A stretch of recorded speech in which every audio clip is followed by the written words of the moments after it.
On land, all of the Earth's monsters have been collected and are living together in a place called Monsterland. Look! You fools, you're in danger! They're here already! You're next! The views and opinions expressed do not necessarily reflect those of Access Fort Wayne, the Allen County Public Library, or any other supporting groups. Take your stinking paws off me, you damn dirty ape!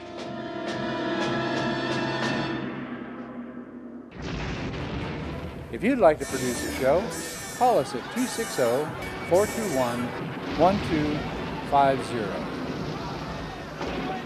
You're next! You're next! You're next!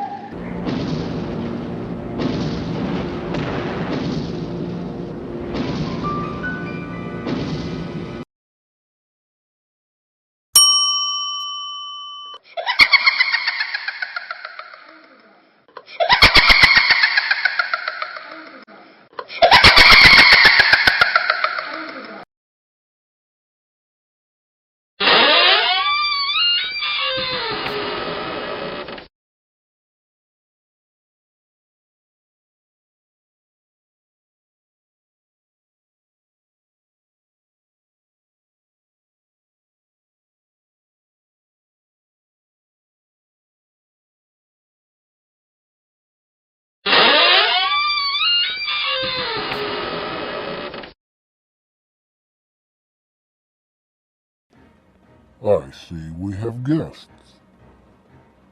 Good evening, my children of the grave.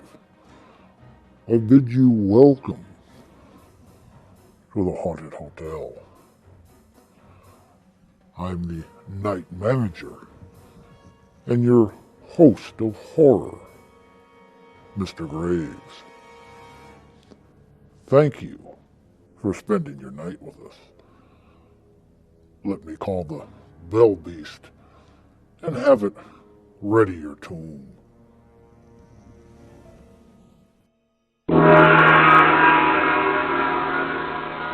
Thank you. Put them in number 13. Now, while Fang busies itself making your tomb livable, come and join me for tonight's Dead Time story as I tell the tale of The Lady and the Monster, starring Eric von Stroheim and Vera Ralston. Professor Franz Mueller is attempting to keep important people's brains alive after their death. When he receives the brain of a ruthless financial wizard named Henry Donovan,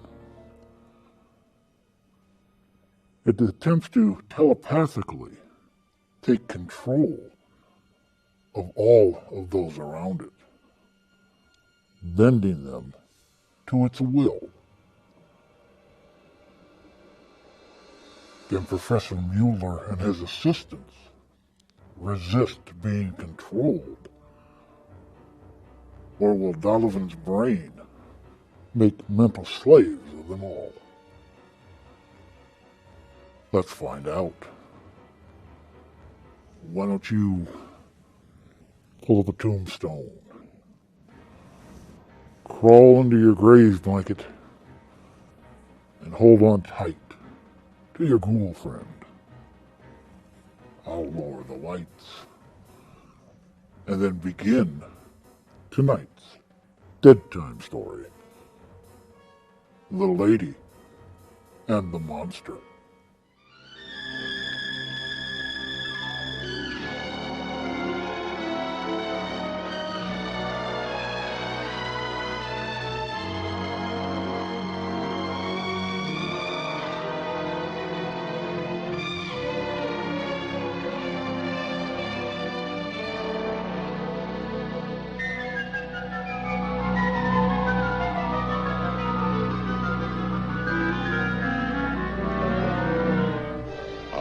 story begins on the edge of a lonely desert in Arizona.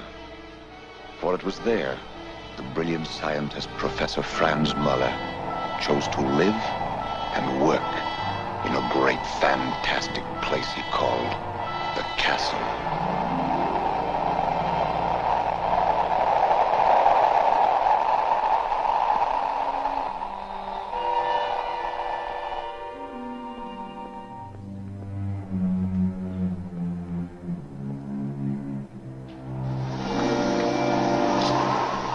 Professor Muller, I was worried.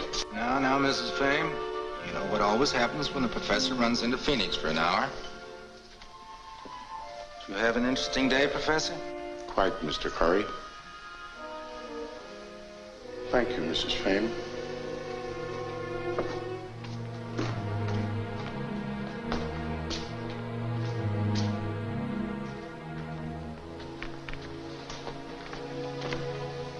Why the evening clothes? Haven't you heard? It's to be a very formal party. Party? Yes, Mrs. Craven's dinner dance at the Arizona Palms. And you accept it? Of course we accepted. But you're the one who refused, Professor Muller.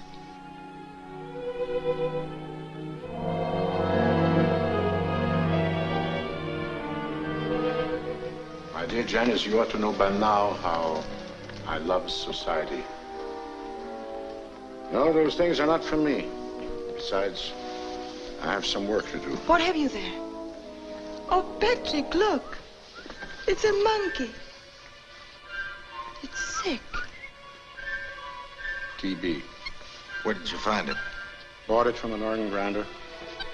Think we can save him? Won't live through the night. Then why did you buy him? Oh. Yes, Janice, another experiment.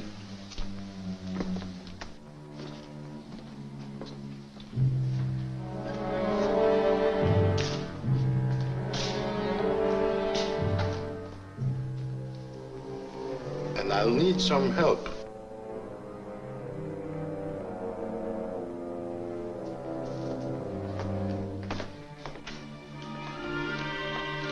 So you won't give up, huh? But not until I have proven that the animal and human brain can be kept alive even after death. I shall try and try again until I succeed, or shall die in the attempt. But you already know you can keep the brain alive. I merely think I do. I've never succeeded yet. And if I could prove that, what do I know about the brain itself? Nothing. Can it think? Remember after its body is dead? Could it be made to feel? To hear, perhaps? Or to express itself in some way? To contact the living? And if you did find out, what would be the benefit? You ask me that? Would it not be the achievement of all times to keep the brain of great thinkers, scientists, inventors, authors, statesmen alive? To derive benefit from their wisdom and their thinking power, even after their death? To make them literally immortal? You, of all people, should understand my determination. Just being an authority on the encephalograph wasn't enough for you. You wanted a chance to actually work with it, to prove that it could be practical. Could be. It is practical. You see? Your very belief in that shows how determined you are. Although I wasn't very encouraging the first time you wrote to me. The first time? The first 20 times I wrote you. I thought you might need me, Professor. No experiment could possibly be successful without my 2 loyal assistants, provided that your interest in science still comes before dinner parties. What can I do to assist? I need all necessary instruments for trepanation. Yes, Professor. Get the blood pump ready and the tube connections for the arteries. We'll use the animal's own blood and add hemoglobin in the cashier. And get the encephalograph ready for connection. Yes.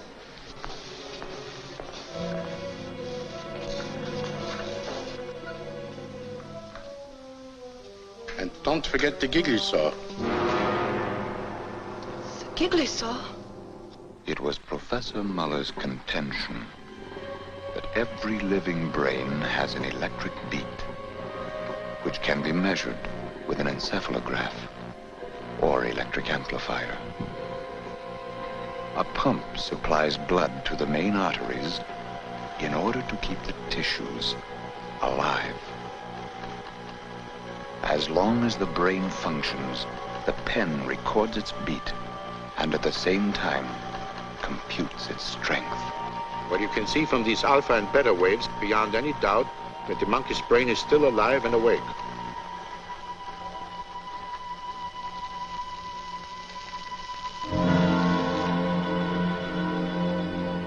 What's this? The waves have stopped. You died.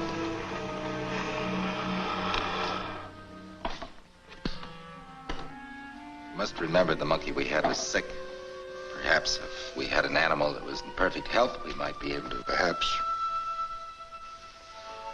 In any case, I've kept the monkey's brain alive for 1 hour and a half after the animal's death. That is a tremendous step forward in my experiment. And what I did with the simian's brain, I could do with the brain of a human being, if I had one.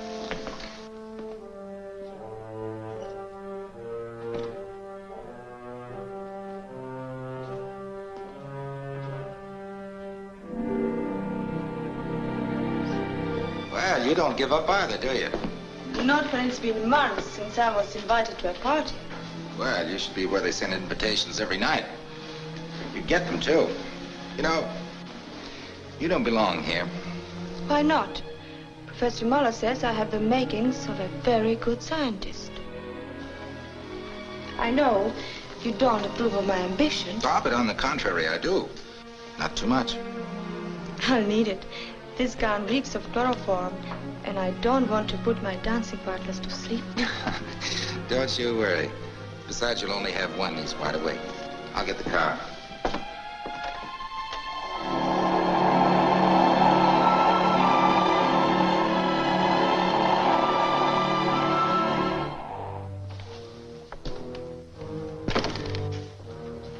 Yes, we are going to the party, in spite of you.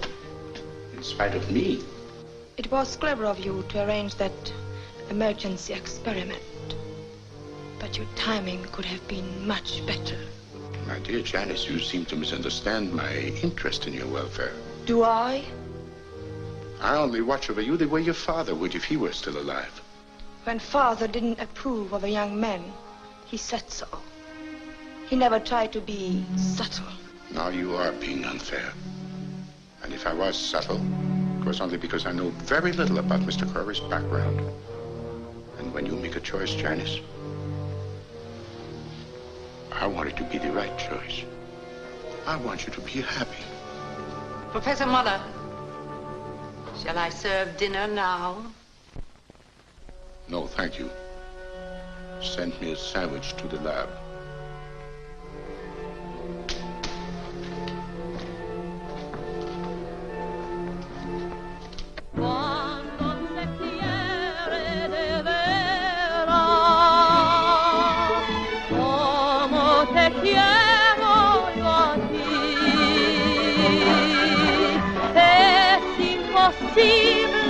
Mi cielo, tan separado vivir.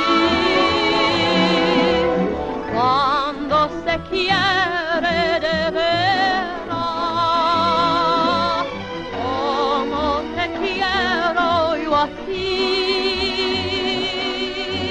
Es imposible, mi cielo, tan separados vivir,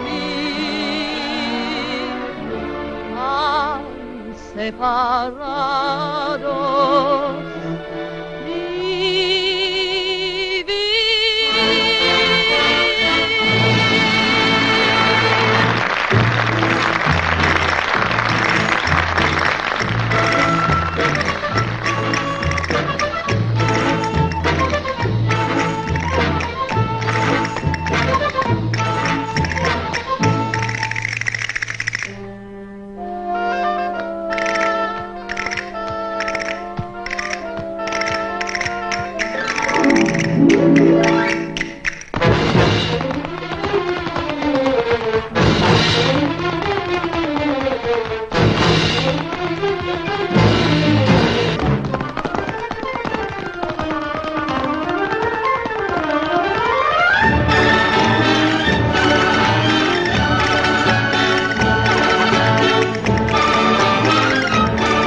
you don't mind, Janice.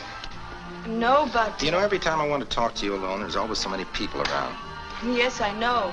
Especially at the castle. Well, the castle's a very strange place. What with our work and all.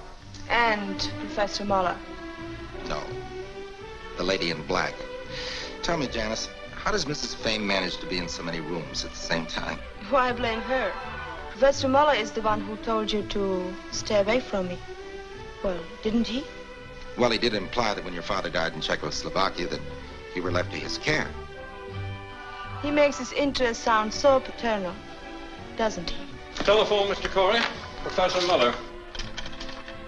Put Mr. Corey's call on this extension, please. Hello? Hello, Corey. I'm sorry to disturb you. Never mind about that. What's the matter? What's happened? A plane crashed a few minutes ago near the Rangers station. There's only one man on duty, and he couldn't locate Dr. Martin, so he called me. I was going to start immediately, but there's something wrong with the starter of my car. As long as you have the station wagon, I thought you would be glad to help out. I'll leave right away. Goodbye.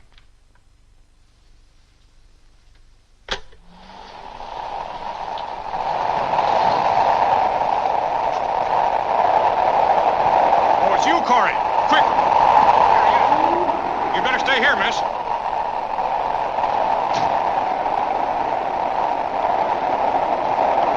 Only 2 men in there. I think one's still alive.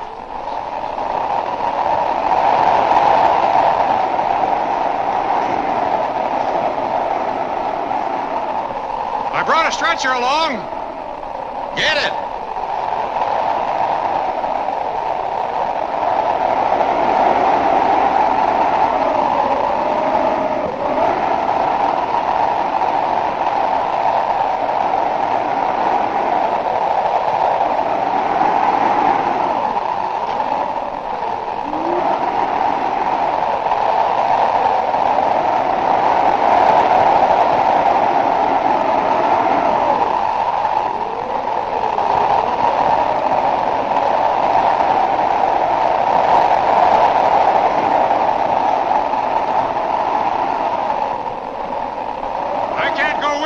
I'm the only one on duty here. Never mind about that. Just keep trying to get Dr. Martin. What'll I tell him? Tell him there's a chance to save this man's life. We'll be at the castle. All right.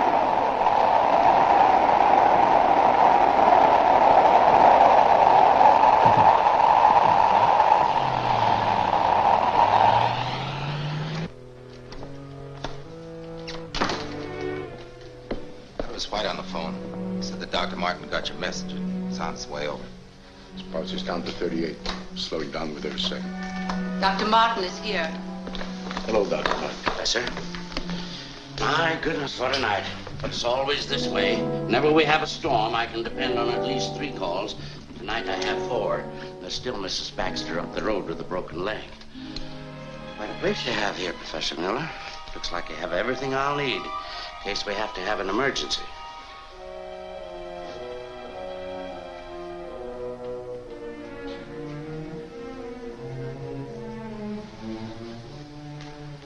I should have said everything I would have needed. I tried everything I could think of. Ergotine, adrenaline, no reaction. I'll make all the necessary arrangements. Is there a telephone? Yes, there's one before you. I wonder if you'd mind getting my office. The night number is Desert 525. Yes, sir. I suppose they'll have another case for me. There's Mrs. Baxter with a broken leg. Is there anything else we can do, Doctor? It would be a great help, Professor, if you'd fill out this death certificate. All right, Doctor. And bring it to my office in the morning. Gladly. Thank you, Professor. Good night. Good night, Dr. Martin.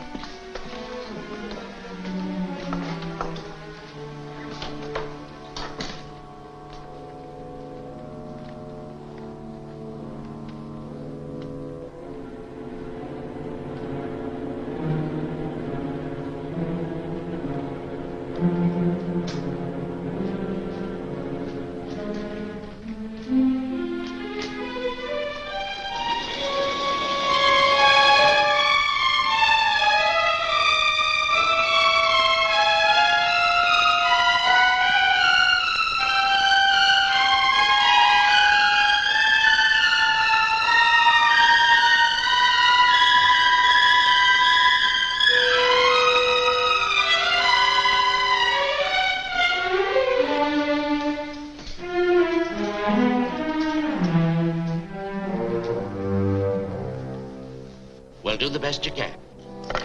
Take them a little while to get here. You wait up, Walk Dodge. Good night, sir. Good night.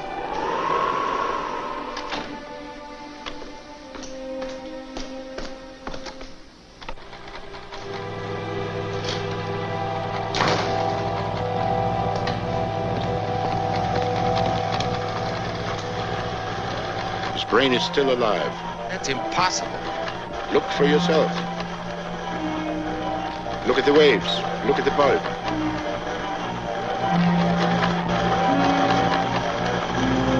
Those reactions. It is alive. A perfect specimen at the perfect opportunity. What? Why not? Haven't I been waiting for a human brain to prove my theory? Haven't you been waiting for a chance to prove the possibility of the encephalograph? What, did you intend it to be a parlor game, huh? Are you mad? Why, that would be criminal. My dear Curry, I'm not suggesting murder. Man is already dead. Dr. Martin declared him dead. But it's still time for us to make the experiment.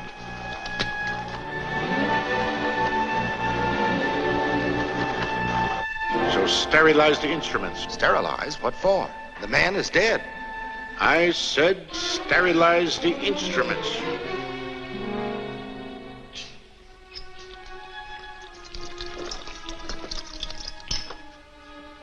I thought Dr. Martin might need me. I want some instruments sterilized, please. Where is Dr. Martin? He's not here. He's gone.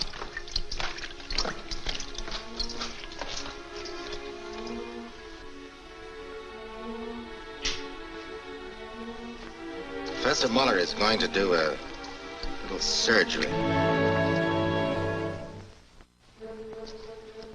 Forceps, small, medium, and large. 2 scalpels. 3 hemostats. Giggly saw. Is it a head injury? I said giggly saw. Is he alive?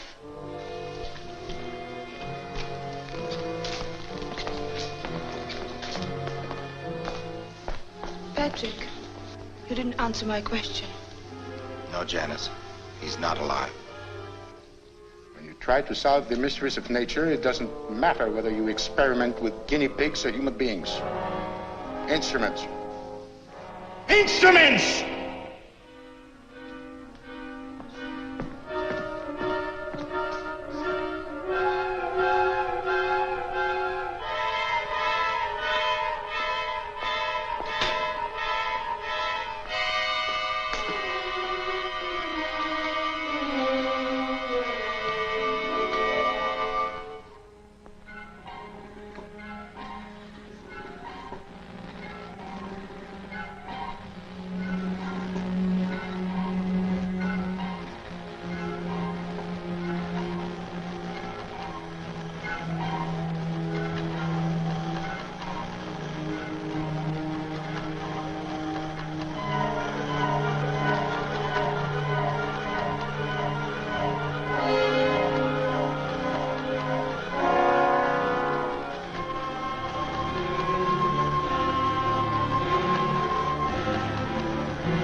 What time is it, Curry?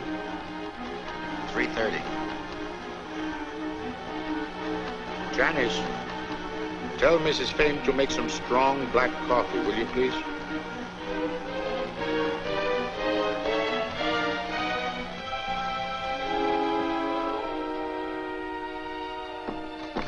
Well?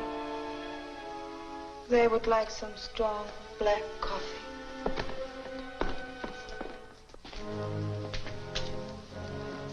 Oh, that reminds me. Fill this out, Curry, will you? Death certificate? Oh, yes. Dr. Martin left it. Who's going to sign it? Dr. Martin, of course. All you gotta do is fill it out.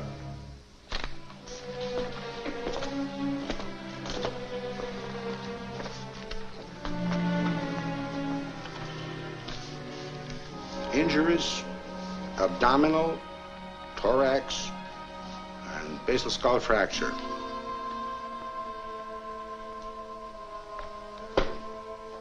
Cause of death, internal hemorrhage. Don't you realize what you did is against the law? It's illegal. Don't you realize it's what we did? Who was this man? Let's see.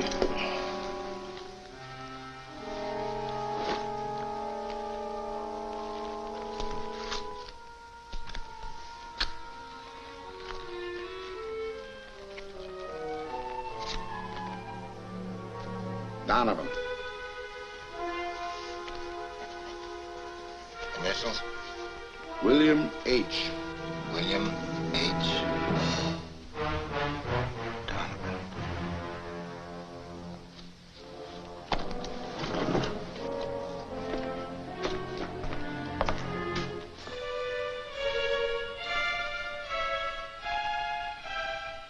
So you think it's just a matter of getting Dr. Martin to sign a death certificate, do you?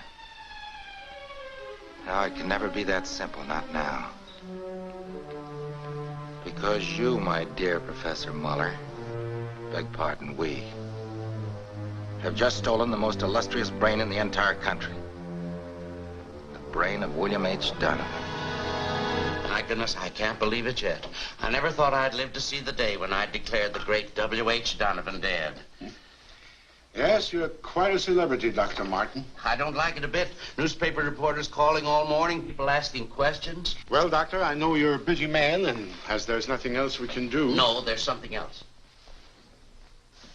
Mr. Donovan's wife and his attorney are in the waiting room. They'd like to ask you a few questions. Of course. Another reporter, I'll bet you. Excuse me. Hello? I'm Professor Muller. This is my assistant, Mr. Corey. How do you do? Well, I'm Eugene Fulton, Mr. Donovan's attorney. This is Mrs. Donovan, gentlemen. How do you do? How do you do, Miss Donovan? I understand from Dr. Martin that it was you who braved that storm to bring Mr. Donovan from the plane. Yes. I want to thank you, both of you, for everything you did for my husband. I regret we were unable to do more. Well, apparently there was nothing more that could be done. And we've received Mr. Donovan's wallet and his personal possessions. Since you were the last persons to see him alive, we wanted to know if... Yes? Did Mr. Donovan say anything before he died? I mean, did he leave a final message? He was in complete coma when we found him. And he never for 1 second regained consciousness. Is there anything else we can do? No, thank you.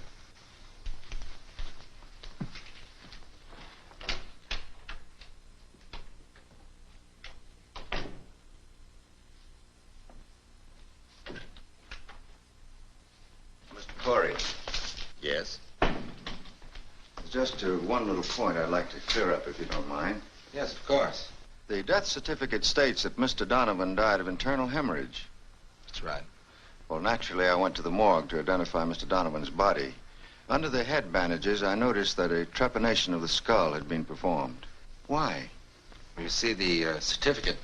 The certificate enumerates all of Mr. Donovan's known injuries, among them basal skull fracture, as well as the cause of his death. Dr. Martin, who signed the certificate, is the district physician, is the only party in authority who can give any other information. I see. Come on, Corey. Bye, Mr. Fulton.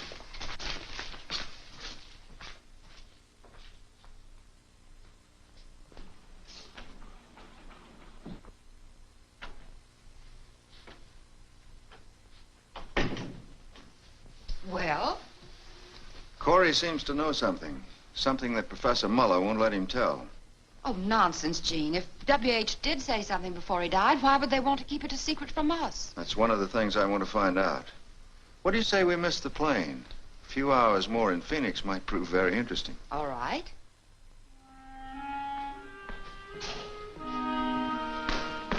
Janice, you haven't been in the lab all day. Patrick, let's get away from here.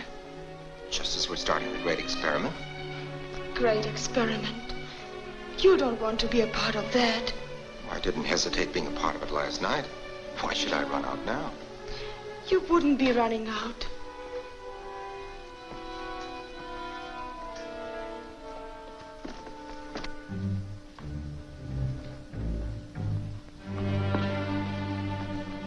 can't stop you from going. I won't let him. Janice, what's the matter with you? We're not in the clutches of a great monster. After all, Professor Muller has everything he wants. The encephalograph, Donovan's brain. Why should he keep me from leaving? Oh, no.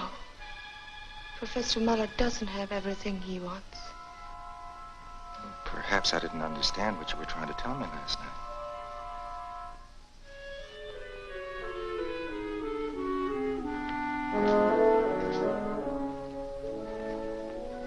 He couldn't feel love.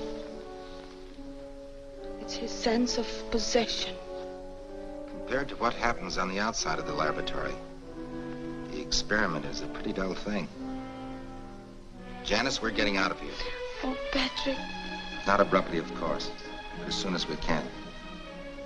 I think I'll go in there now and start breaking the news gently.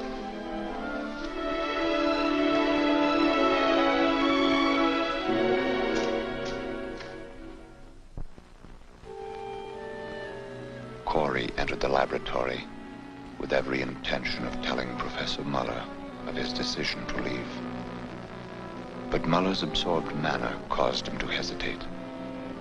And as he waited for an opportunity to speak, his own interest in the encephalograph was again aroused by the fact that the lines on the paper were strong. The brain was alive. Curiously, Corey watched. Then his curiosity turned to fascination. That same fascination erased all thought of Janice and bored deep into his scientific mind, intriguing his undying ambition to be at least partly responsible for an important contribution to science.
Came down, someone was just closing the door.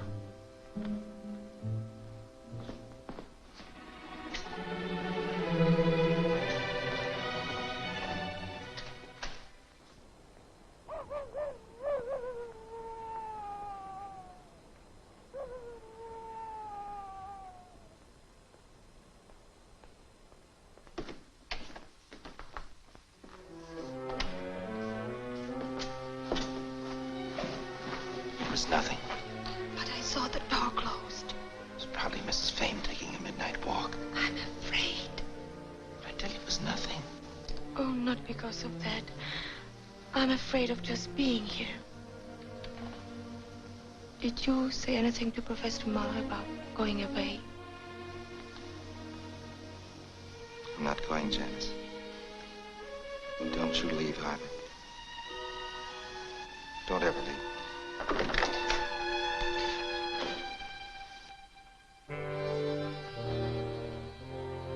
I heard a noise outside, so I called Patrick. I went out and took a look around. Oh, is that all?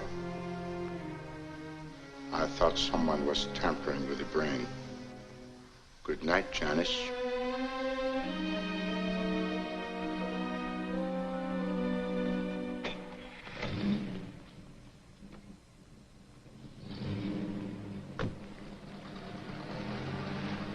Were you in the house? I was in the professor's laboratory. Well, what did you find out? Proof. They've stolen the brain. I'm going to call the police. Oh, no, dear. That would be stupid. Stupid? But what do you expect me to do? I expect you to remember what the rest of the world doesn't know yet. That the fabulously wealthy William H. Donovan left you without a dime. But you were so sure that there was money hidden away. I am sure, dear. That's the reason we can't take a chance of notifying the police yet. This experiment of Professor Muller's might be successful. And if it is, we'll have everything we want. The whole thing sounds fantastic. It is fantastic. Almost as fantastic as the life and death of William H. Donovan.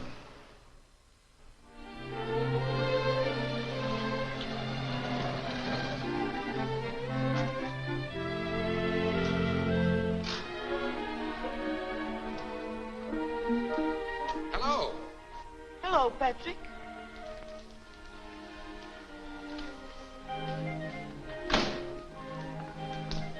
Supplies for the experiment? Yes, I was lucky. Got everything we need.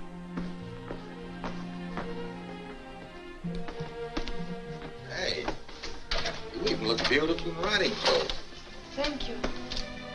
Oh, we had a date to go riding, didn't we? We did, 2 hours ago. Sorry, Janice. Did you get the blood plasma? Yes, I did, and the lamp also. It's out in the wagon. Good. Professor Muller and Corey worked with growing intensity. And because of Corey, Janice stayed on, showing an interest, but only for Muller's benefit. Silently, she seemed to be trying to protect Corey from being entirely lost in his increasing enthusiasm. The two men measured the brain's activity with an electric bulb. When the light glowed, it indicated the brain was awake. When dark, the brain was asleep. Thus they observed from 7 to 8 hours at a time. The brain did not show any reaction. But during the remaining hours, and strangely enough, at night, it was most active. Look. Look at the light. Oh, for the love of Mike. The light's always brighter at night. That's what we can't figure out. Oh, I'm sorry, Janice. I'm sorry. That's all right, Patrick.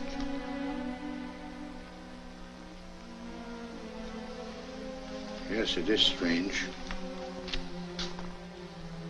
You know, if we only knew something of Donovan's habits. We could do some research on the man. Good. Call up the Excelsior Clipping Bureau. Have them send us every word that has ever been printed about William H. Donovan. Here it is. Here's the reason.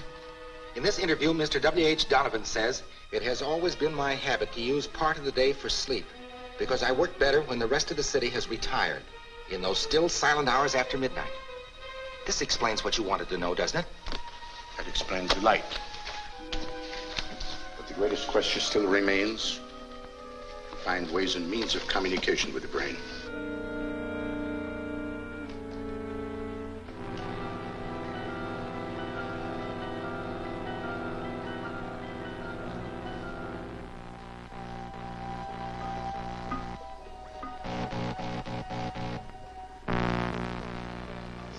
Almost human.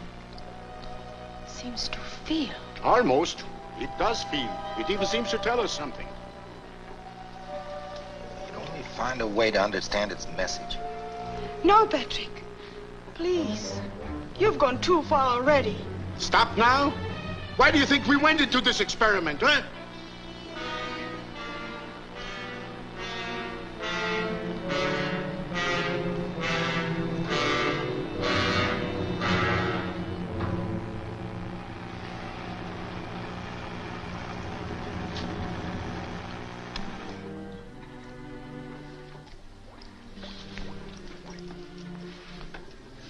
You know, if we could figure out a way to contact the brain through, Morse code.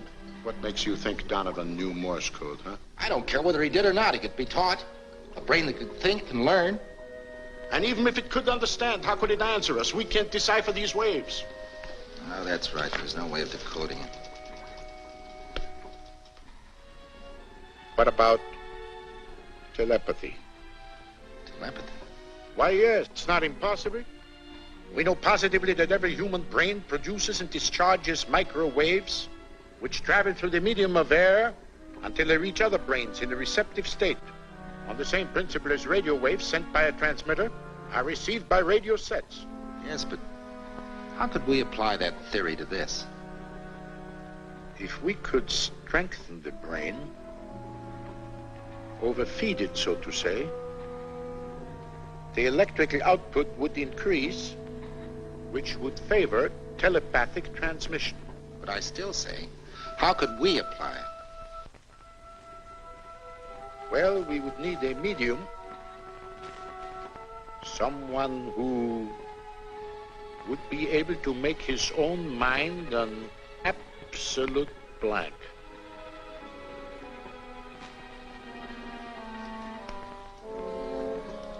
In that case, Donovan's thoughts might transmit themselves.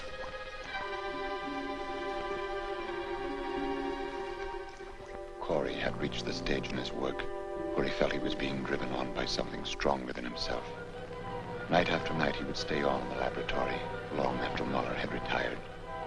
Finally, he moved a cot into the room so that he might remain constantly near the experiment.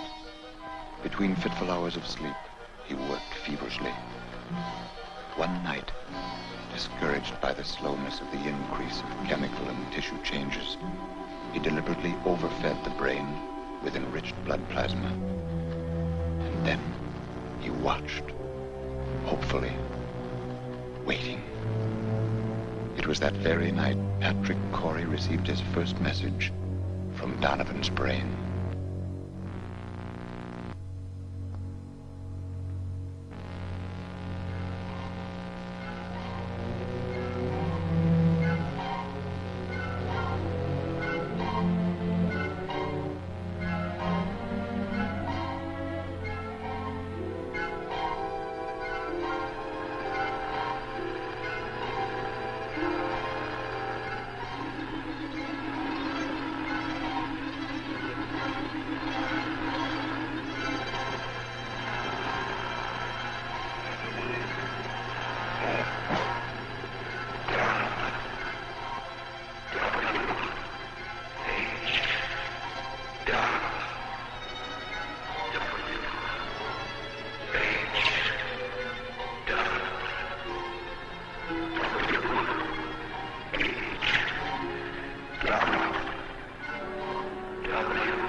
Good morning.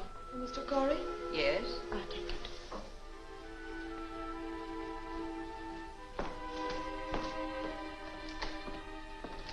Thank you.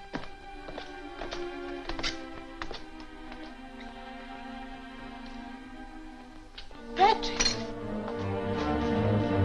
Patrick! Wake up!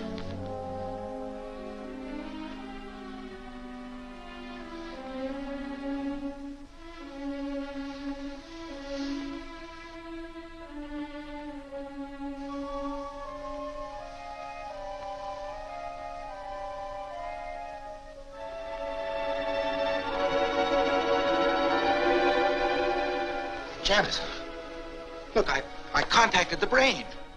Of course it was written by me, but it's the exact signature of W.H. Donovan. Don't you see the scrawl, the hard H, and the flourish on the end? And you've written it with your left hand.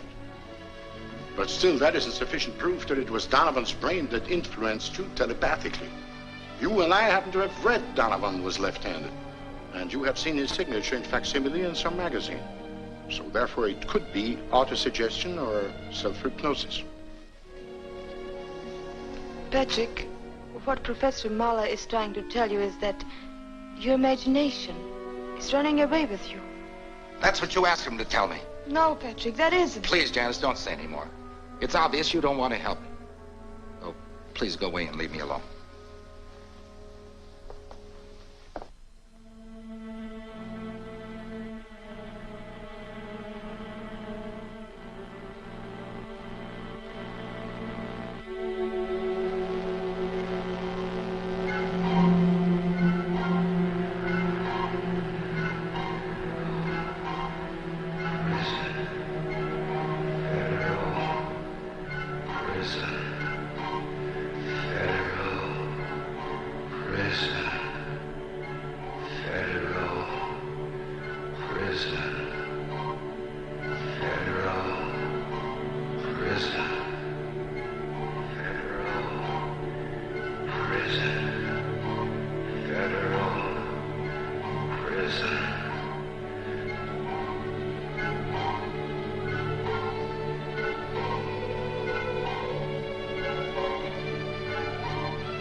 Telepathic message. Please do something. If I put some morphine into the bloodstream, it will stop the brain activity for quite some time.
What happened?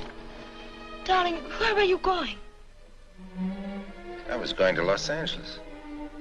Federal prison. Federal prison? Why, you must have been dreaming. No, I have to go to federal prison. But why? What would you do there? Janice, try to understand. It was a voice, or maybe it wasn't a voice. I don't know what it was. It was something. It was an order. I have to go. You've got to stop this experiment. You tell Professor Muller to take care of the brain. Patrick! I'm not going back with you. Take me with you. Janice, Professor Muller will need a new assistant more than ever. Yes, no doubt he does. And it's about time I showed some interest in the experiment. Your Dead Time story this evening was produced by Republic Pictures and released on March 30th of 1944. It's based on a story called Donovan's Brain by Kurt Siodmak in 1942, who also gave us 1941's The Wolfman with Lon Chaney Jr. Some of the other titles considered before release were Donovan's Brain, The Monster's Castle, and The Monster and the Brute. The British censors considered the title too shocking, so they changed it to The Lady and the Doctor.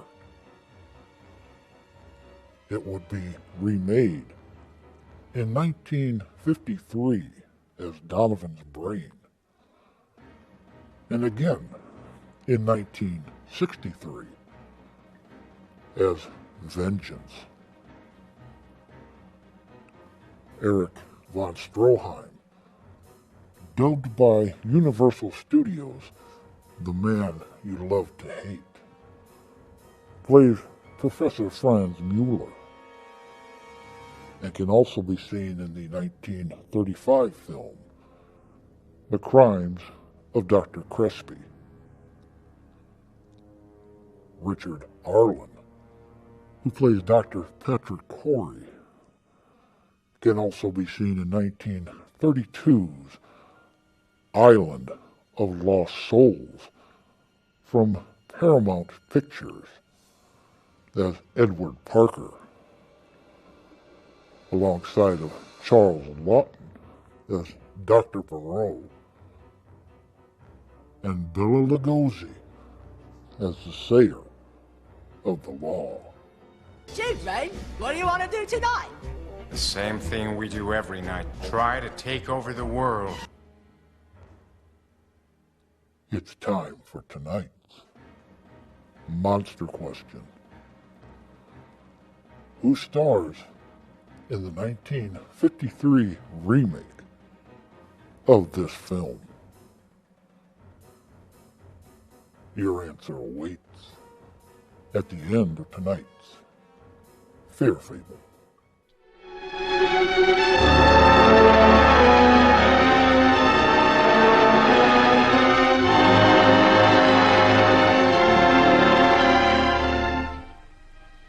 Mrs. Donovan will see you in the library.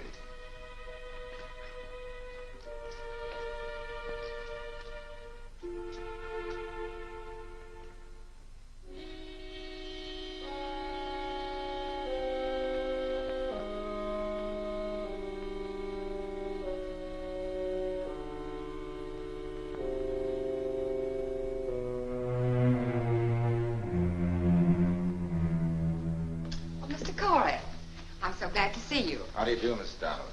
Please sit down. Thank you. Cigarette? No, thanks.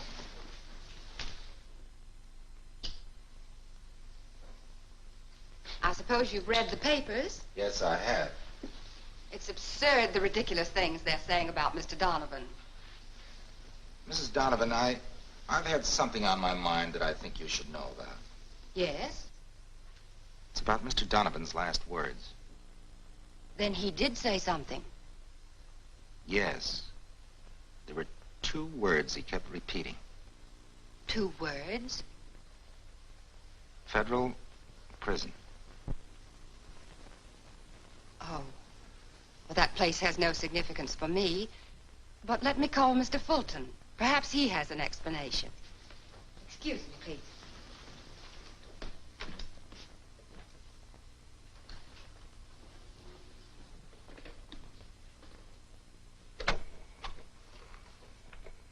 Therefore, I find it impossible to give you a definite answer at this moment. I'm going east today. I don't know how long he's staying, but I'll try to find out. Yes, I'll take care of it. Goodbye, Dean.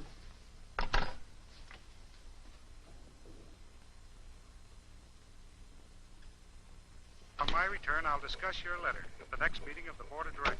Oh, I apologize, Mrs. Donovan. When I saw the dictograph, it was a temptation to hear your husband's voice again. I can understand, Mr. Corey. I spoke to Mr. Fulton. Yes? He has no explanation to offer. Well, I'm sorry I bothered you, Mrs. Donovan. Goodbye. Oh, Mr. Corey. Yes? Are you going to be in town for a while? Just a couple of days. Why not have dinner with Mr. Fulton and me tomorrow evening? We'll pick you up at your hotel. Shall we say at 7:30? Thank you. I'm at the Southern Villa. Bye. Goodbye.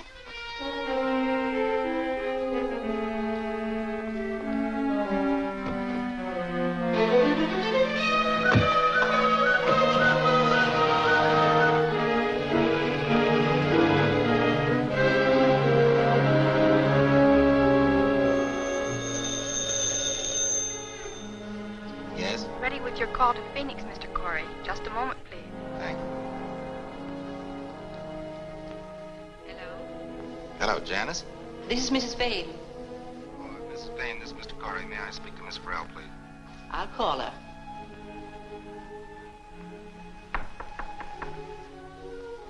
Yes? Mr. Corey's on the phone. Patrick! Hello, darling. I was just writing you a letter. I didn't know where to send it, but... I'm coming home tomorrow. Oh, that's wonderful. Did everything come out all right? I'll tell you all about it when I see you. I should be there about noon. Don't leave now, in the middle of the night. Please. I thought you wanted me to come home. Oh, yes. Yes, I do. You know that. But you must be careful. I will, darling. Goodbye. Good night.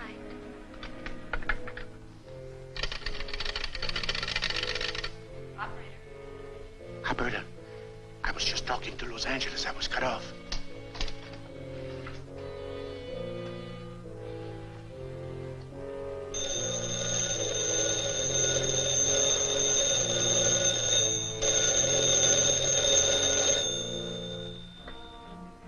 Hello? I've just heard your plans. It seems you're very willing to sacrifice everything we've been working for by coming home now. Well, I did have a chance to hear Donovan's voice over the dictograph, and it was the same voice I heard last night, and that was all. I haven't been able to contact the brain since. No wonder. I've administered some morphine to the brain after you left. Naturally, it was in no condition to contact you. In fact, it is still sleeping soundly. Well, in that case, I hadn't better hurry home. It would be only fair of you to stay at least another 24 hours to give the brain a chance to contact you again. Janice is expecting me. I better let her know. Don't worry. I'll explain everything to Janice. And call me if you have any news. All right, Corey. Good luck. And good night.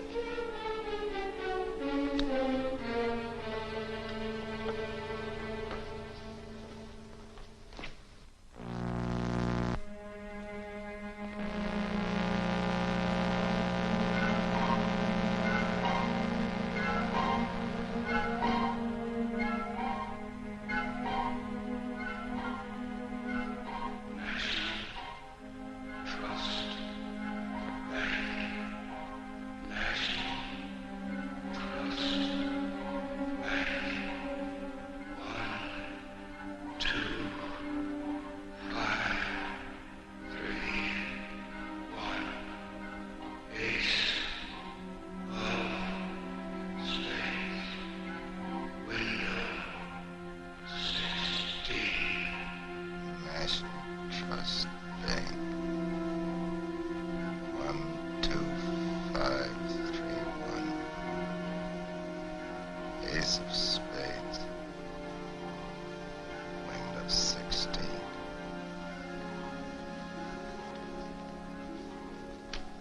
$12531. That's not a signature. It is. Make it $1,000 bills. One moment, please.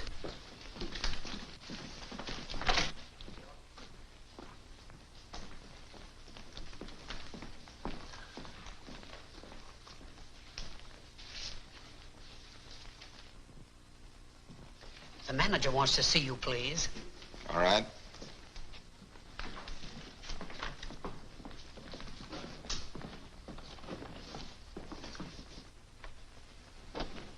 My name is Phipps. I'm Patrick Corey. This is Mr. Manning. Would you mind answering a few questions, Mr. Corey? Is there anything wrong with that check? No. We've compared this number with the original number, which stands for the signature. It's correct. Also, the ace of spades in the corner. And you, Mr. Corey, opened this account? It seems so. Could I see your identification, please? This account has puzzled the bank for years. 5 years ago, we received a large sum of money with the order to open an account. This is the first check that's been drawn against it. Well, Mr. Phipps, this is Patrick Corey. Give me the money. I'm in a hurry. You want it in $1,000 bills? In $1,000 bills. All the $50,000? All of it.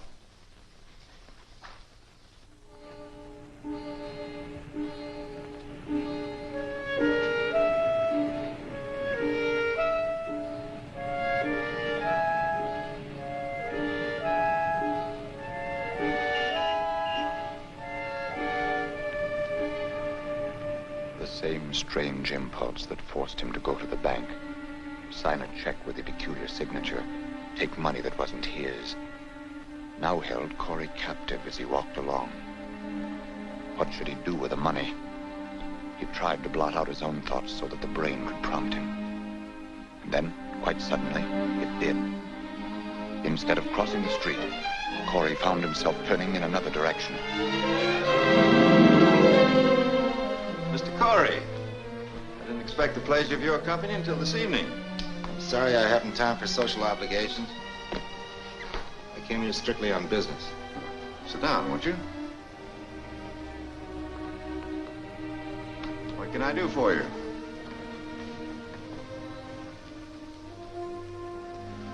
I understand you're a very shrewd man, Mr. Fulton. A lawyer has to be.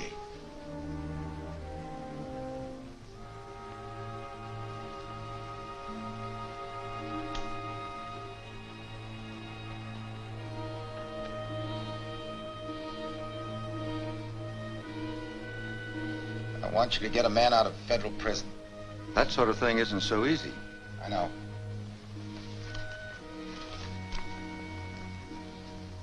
This'll help. I don't operate the way you seem to think, Mr. Corey.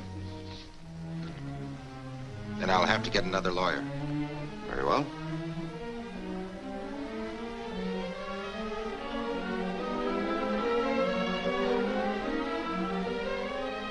Don't you want to tell me first whose case it is you wish me to handle?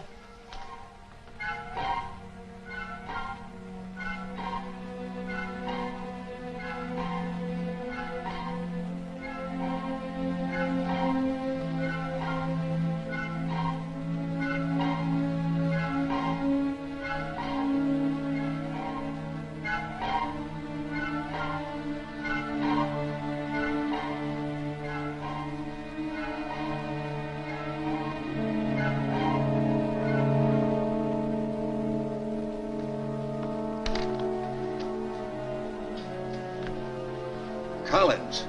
That man's been convicted of murder and sentenced to death. It's hopeless. It isn't hopeless. Money's no object.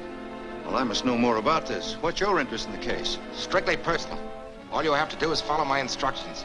Well, I can't make a decision now. You'll have to give me time to think it over. All right, tomorrow morning.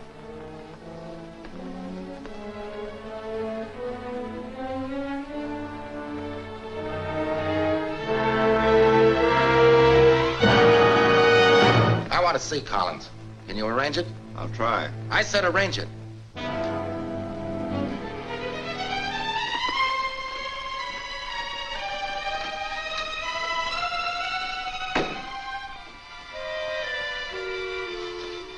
Report to me again tomorrow.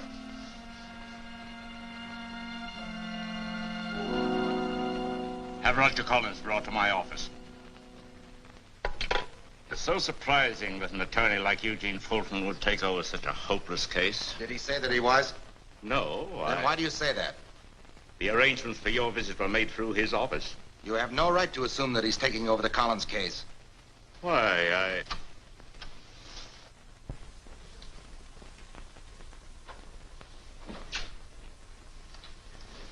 Roger, this is Mr. Corey. Hello, Roger.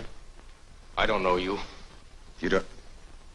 No, of course you don't. And I don't want to see any more psychiatrists or pathologists or whatever you call yourselves. I don't want to see any more of you. But I want to help you, Roger. Sure. That's what they all say. My lawyer tells them to say that. He's trying to prove I'm insane now. But you're not. You're not guilty either.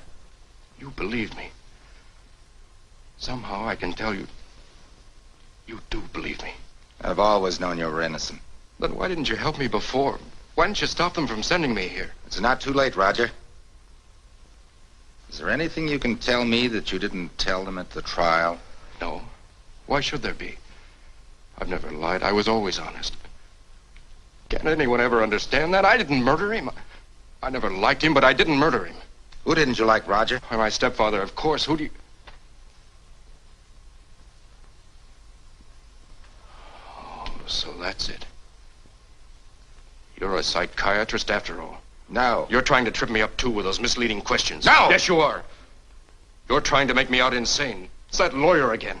He doesn't think I should hang, but he wouldn't hesitate to put me into an asylum. Well, tell him I won't go. I don't want to go. I'd rather be dead.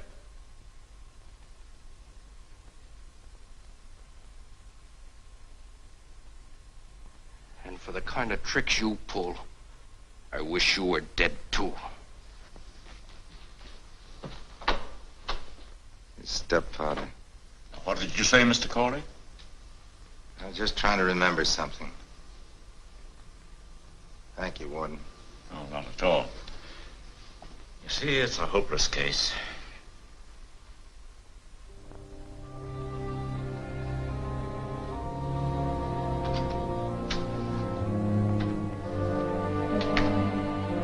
His mission had failed. But from this moment on, Donovan's brain took possession of him without respite. As Corey walked along, the voice came to him, urging, demanding, echoing back from the stony walls of the prison corridor.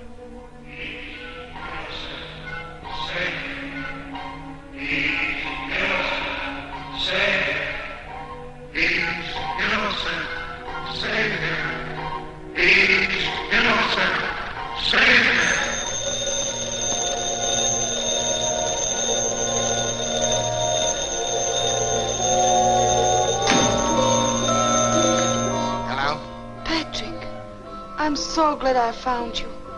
You mustn't come back to the castle now. Wait for me. Don't annoy me with your stupid ideas. Let me talk to Muller. I don't want you to talk to him. Anyway, he's locked himself in the laboratory. But I know he keeps feeding the brain, giving it more and more adrenaline so that... Patrick!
What are you doing? I turned it off. The brain is dead. Patrick is free. Patrick is free.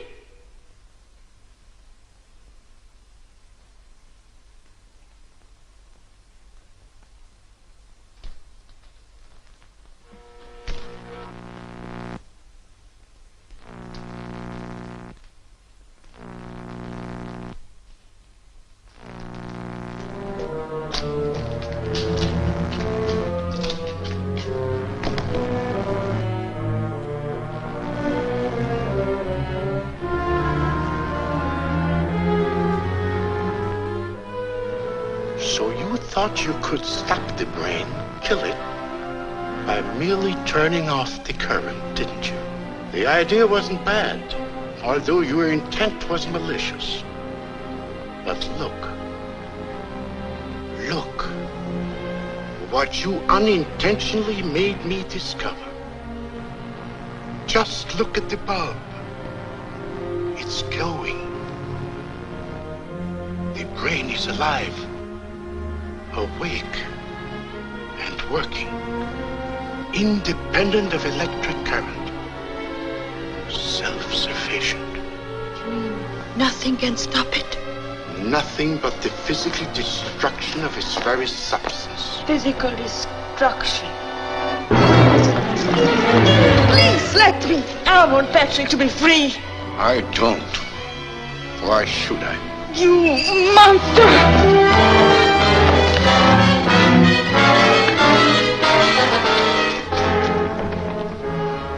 Your things are in the car. Hurry. You mean you gave me the key too? Yes, get out of here. Hurry.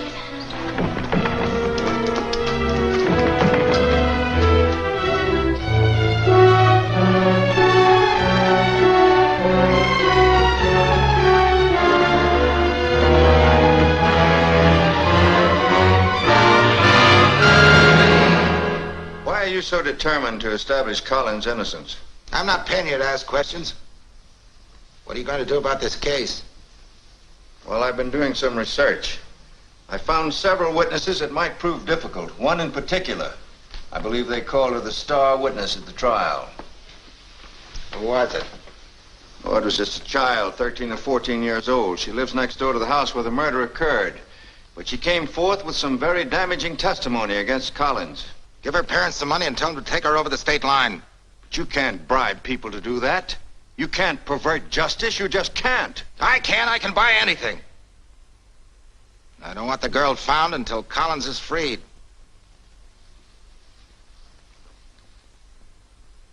Mr. Corey, what is Roger Collins to you? I told you I wasn't paying you to ask questions. That's my privilege. Mr. Fulton, what did you say the name of the star witness was? Oh, yes, Mr. Corey. I'll tell you the whole story. The morning Collins killed poor Mr. Howard, Don't say killed, Mary Lou. But he did, Grandmother. He came out of the house, looked around, lit a cigarette, sneaked away. He thought no one saw him. But I did. I see everything. How come? When I'm grown up, I'm going to be a detective. You know, they're hiring girls now. Imagine, Mr. Corey, the crazy ideas the young folks get these days. When I was young, we thought of other things. Why not? She might make a very clever detective. Well, there's one thing I must say for Mary Lou. She has an amazing memory. Why, only just yesterday she remembered something else. What was it? Well, after he stood there and lit his cigarette, he picked a flower and stuck it in his buttonhole. Why didn't you tell that to the prosecuting attorney? Well, I was just telling you, she only just remembered it yesterday. That's what the girl told me. And that makes her our star witness. I ask you, would a murderer after committing such a crime stop and pick a flower for his buttonhole? In a premeditated murder, it has been done. Not Collins. He's not the type. How can anyone tell what's going on inside a man's brain? Are you his lawyer or prosecuting attorney? It's a new clue and a sound one. Anyway, it gives us a chance to reopen the trial. Now, look, Corey.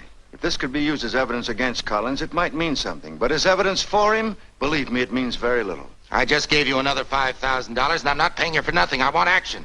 I'm working on it. But I must use my own methods. Now, tonight, Mr. Grimes will call on you. He can be trusted. Follow his advice. Come in.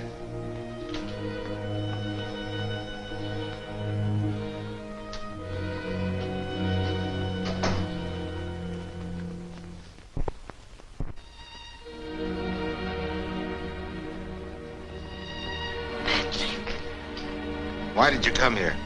What do you want? How can you say that? And you need me so much. I don't need you. I don't need anybody. How can I help you? What can I do? You can't do anything. Get out! I've tried to destroy the brain, but Professor Muller... Yes? Mr. Grimes wants to see you. Send him up. Who is it? Stop asking so many questions. Go on in there. Go on!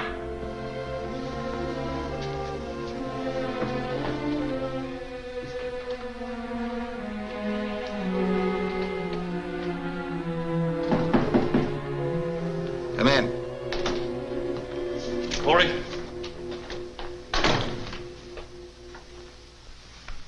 Yes, Yes, I'm Patrick Corey. Well. Mr. Corey, let's get down to business. Now, let's see what we have here. Yes. Murder, first degree. Circumstantial evidence. One-star witness. Well. That's nothing new. Mr. Corey, I'm a man of few words. You want him free, I'm the man to do it. You want quick action, you'll get it from me. What do you suggest? Reopening of the trial. Bribe the witnesses. Helping the jurors make up their minds. Altogether, $100,000. 50 on deposit and 50 on acquittal. I'll have to talk to Fulton first. It can only be done through me. Mr. Fulton is a lawyer and a public figure. He gives the anesthetic, I pull the teeth. 100,000 is okay on delivery, but not 1 cent down. Well, it's been nice knowing you, Mr. Corey. I can understand your feelings. Money is a hard thing to part from. You can get a funeral for Collins as low as $65 at Kelly Brothers on Santa Vista. Good day. Wait a minute. Oh, no hurry. I'll give you time to make up your mind. You talk to Fulton tomorrow.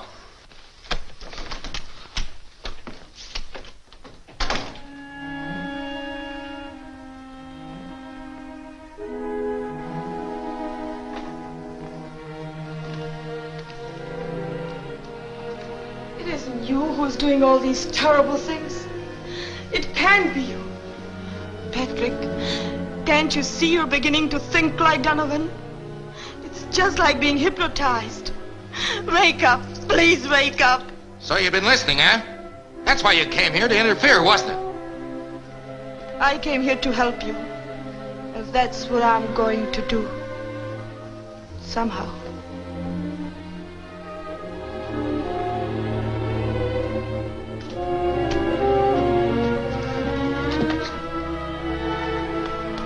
I forgot my pencil. Bye.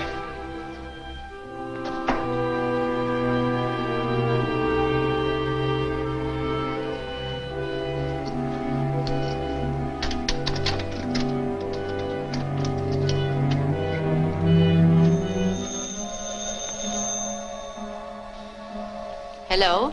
Mrs. Fame, I must talk to Professor Muller. He won't come to the phone. He won't talk to anyone. But it's been impossible for me to even reason with Mr. Corey. I've thought of going to the police, but I'm afraid of what might happen. Oh, please, Mrs. Fame, please. I've got to make Professor Muller understand. It's too late now, Miss Farrell. He won't even see me. He keeps the door locked. I think the brain is beginning to take possession of Professor Muller, too.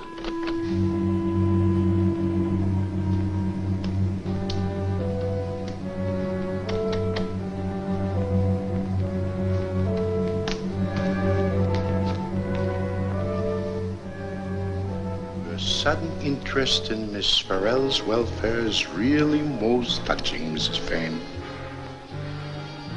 But you wouldn't tell her the real reason for your interest, would you? You wouldn't tell her that you've been jealous of her ever since the first day she arrived here? And that you've tried to get rid of her ever since until you finally succeeded? You old, malicious, jealous fool, you!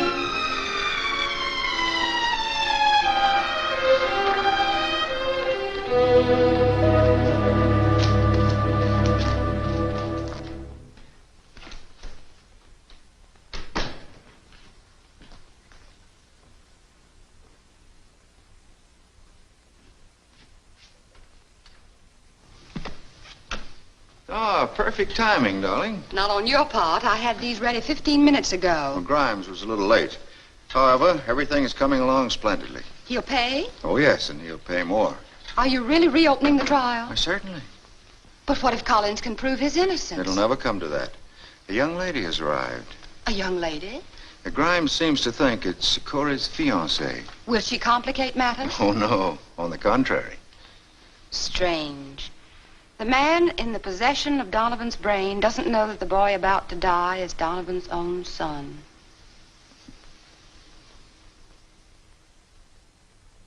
I want results!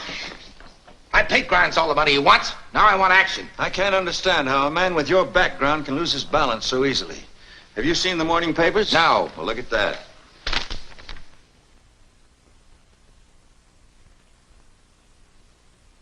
all right for a beginning. However, there's a hitch. Yeah, new hitch, new money. I'm not talking about money. I'm having trouble with one of the witnesses. Which one? The star witness. Mary Lou? Exactly.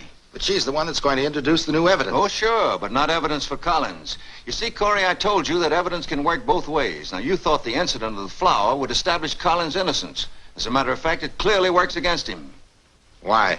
It was Collins' habit to wear a flower in his lapel every day. Without it, he would have been conspicuous. So you can understand why he picked one that particular day. Well, the child is no help at all. What about the other witnesses? 1, 2, 3, 4, 5. They're all right. The 6th is the child.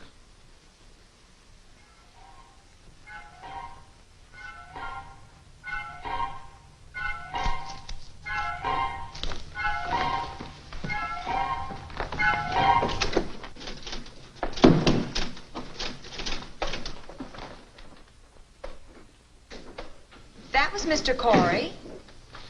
Yes, I know. But you said you were waiting to see him.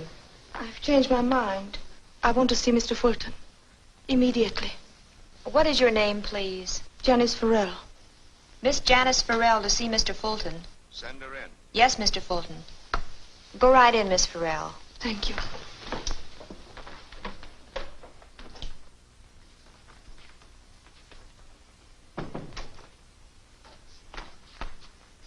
We've met before, Miss Farrell. Oh, so you're Mr. Fulton. No, I'm Mr. Grimes. But, Please, sit down. Miss Farrell, I'm talking for Mr. Fulton, and for a good reason. Mr. Fulton's reputation as a lawyer is beyond reproach. So when things get slightly out of balance, he prefers me to take over. I've really no idea of Mr. Corey's dealings with Mr. Fulton. It's just that I thought so. Told Mr. Fulton so, too. You don't know anything, but we know about everything. And what is everything, Mr. Grimes? What has Mr. Corey done? What has he done? First, he's guilty of stealing a man's brain. Laudable for science, but punishable by law. Second, trying to get a murderer acquitted by influencing witnesses. Possible sentence, 5 years. Third, using Mr. Donovan's funds by falsifying his signature. Another 5 years. But he's innocent. That's the point. He's acting under Donovan's influence. Miss Farrell, I know you love Mr. Corey, and you want to save him. All we want is money. Now, here's a blank check. We would like to get Mr. Donovan's secret signature, the one Mr. Corey has used quite frequently the past few days. If we get the money, all of it, well, you can take Mr. Corey home, and everything will be forgotten. Patrick can't do that. He wouldn't do it. He isn't a criminal. That's what you think, but I know differently. You go now, and don't let him out of your sight for a moment. Otherwise, you'll not only have a criminal as a sweetheart, but also a murderer. I don't believe it. I don't believe a word you've said. You're lying. You were afraid of it all the time, and that's why you came here. You just said he'd murder. Patrick wouldn't. No, Patrick wouldn't, but Donovan would. Donovan? A man who can murder once won't hesitate to do it again.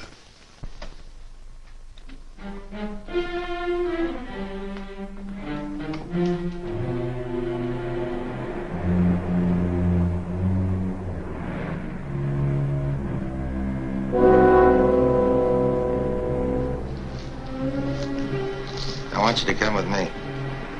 I said come with me. Where to?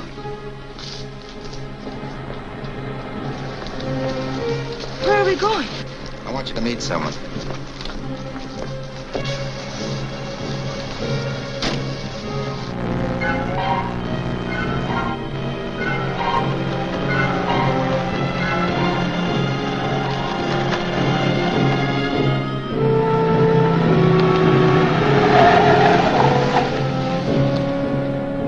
Just in time.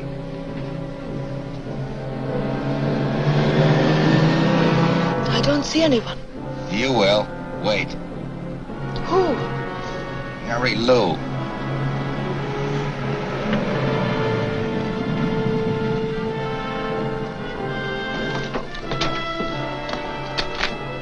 There she is now.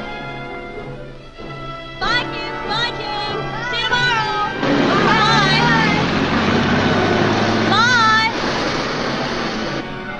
smart little girl that observes everything. The bright little girl that wants to be a detective when she grows up. The clever little girl that...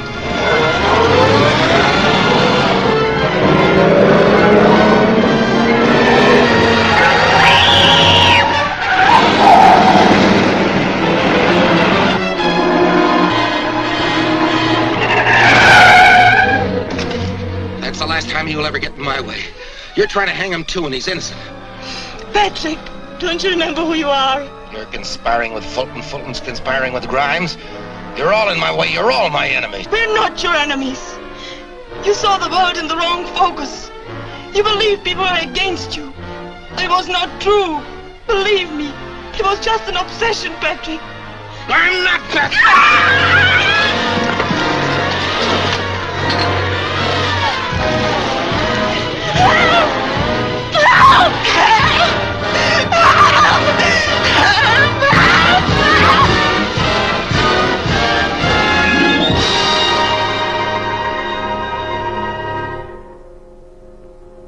Janice.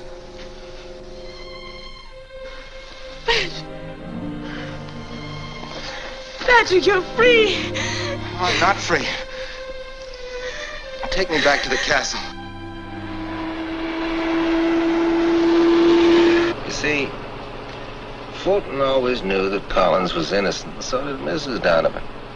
They didn't want another heir because in the event they could use Donovan's secret account. Another heir? Yes, you see, Collins was Donovan's son by a former marriage you didn't tell anybody about. Well, Howard knew because Howard acted as Collins' foster father. And who is Howard? The murdered man. He was Donovan's secretary. He knew all about his detours to power. So it must have been Donovan who actually committed the murder. But why did Donovan kill Howard? Because he wrote the life story of Donovan, and Donovan didn't want it published. Well, he made him an offer, and Howard turned it down.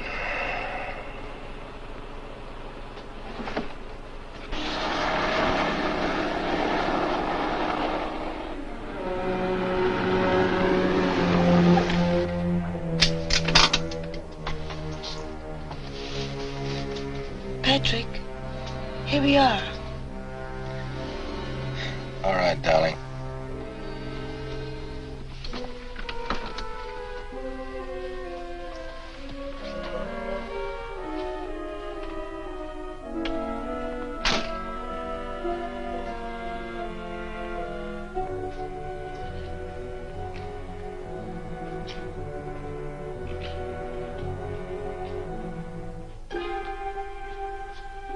He's asleep.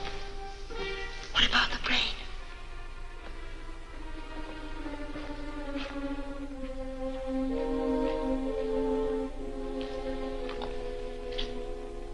Professor Muller's put the brain to sleep.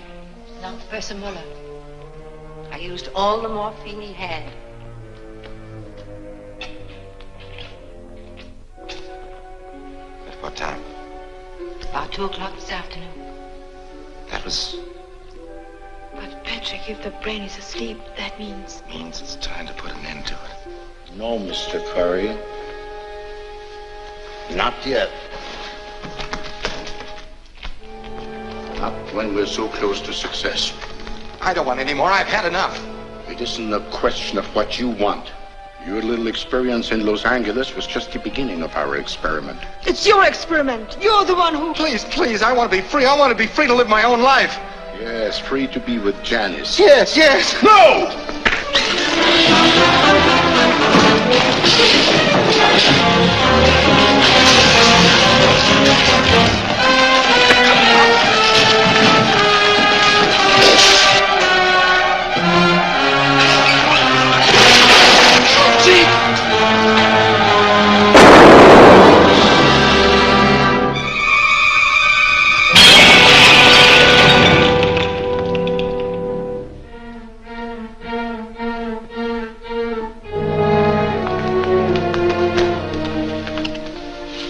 And so, the four who had shared a most amazing adventure finally found its conclusion.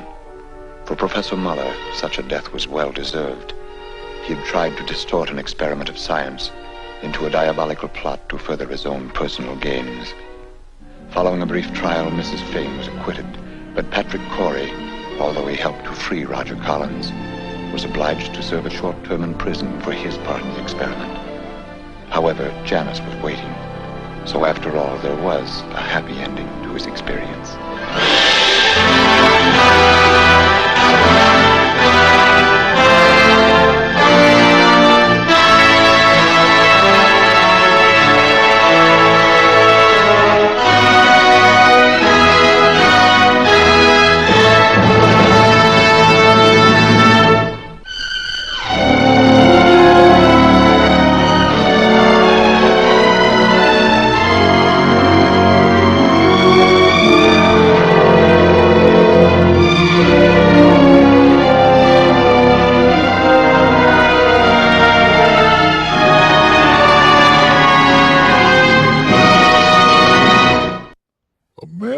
Gets shot and a brain gets smashed, and they consider that a happy ending. If it was up to me, the brain would have increased in size and took over the whole world. But that's Hollywood for you. Now, let's reveal your answer to tonight's monster question. Who starred in the 1953 remake of this film? It was Donovan's brain, and it starred Lou Ayres as Dr. Patrick Corey and Gene Evans as Dr. Frank Schratt. Poor Mr. Donovan's brain suffered the same fate. Yes, Mike? No. Good boy.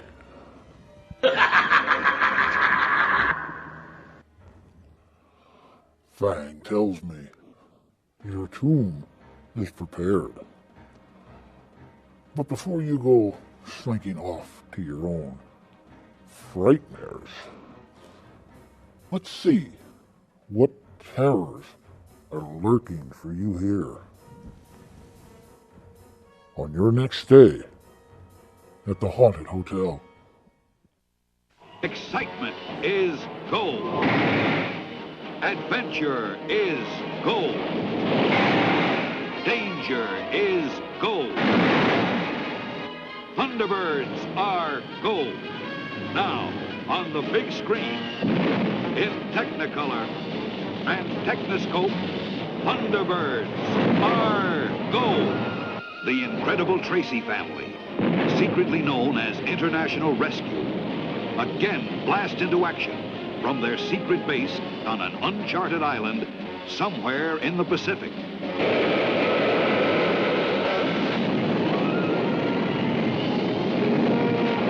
Thunderbirds are gold. You'll streak through uncharted worlds of adventure. You'll journey to the Swinging Star, nightclub of the stars. You'll share the danger as the Thunderbirds battle for survival against the rock snakes of the dark planet.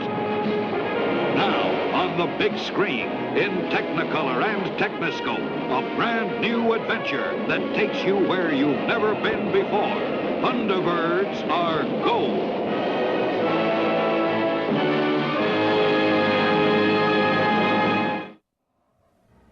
Thunderbirds are gold. Your next Dead Time story. Be sure to make your reservation. And please like the Haunted Hotel on Facebook. Until then, I bid you all good night. Creep it real.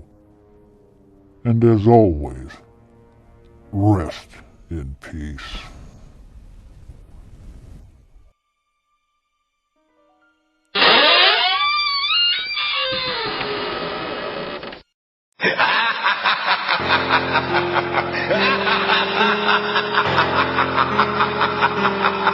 Ha ha ha ha!